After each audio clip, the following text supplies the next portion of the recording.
Avec nos 2073 producteurs répartis dans 7 sections, nous vivons au rythme des assemblées générales. Les AG de section, tenus avec les producteurs, préparent l'assemblée générale ordinaire où les délégués reprennent et valident les mêmes points à l'ordre du jour. À la section base, les producteurs ouvrent les travaux.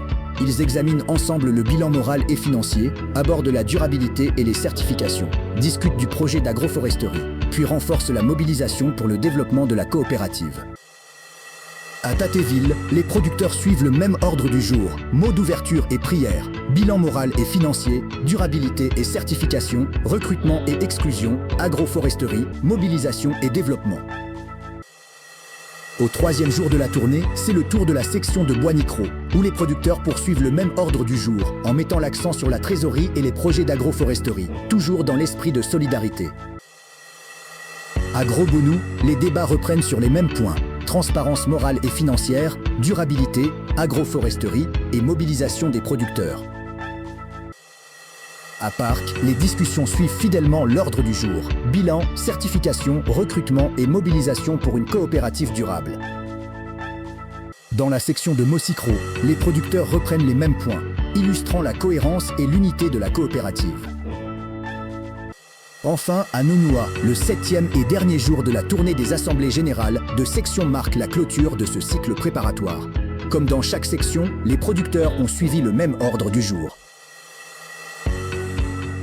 Maintenant, place à l'assemblée générale ordinaire, présidée par le président du conseil d'administration, qui a réuni les délégués des 7 sections, des producteurs, le conseil d'administration et de surveillance, ainsi que les membres de l'administration.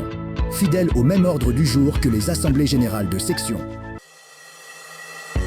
L'Assemblée générale ordinaire a permis de reprendre point par point les travaux, mots d'ouverture et prière, lecture et adoption du PV de la précédente Assemblée générale ordinaire, bilan moral, bilan financier et la situation de trésorerie, durabilité et certification, recrutement et exclusion, projet d'agroforesterie, élection, mobilisation des producteurs et développement de la coopérative jusqu'au divers. Les délégués ont pris la parole, les responsables de l'administration ont apporté leurs éclairages, et l'Assemblée a validé les bilans dans un esprit de transparence et de gouvernance partagée. Enfin, des mots de remerciement solennels ont été prononcés pour saluer la bonne gestion de la coopérative, l'engagement des producteurs et la vision durable portée par les membres de la coopérative. Ce moment d'unité marque la force collective de notre coopérative et ouvre la voie vers un avenir solidaire et performant.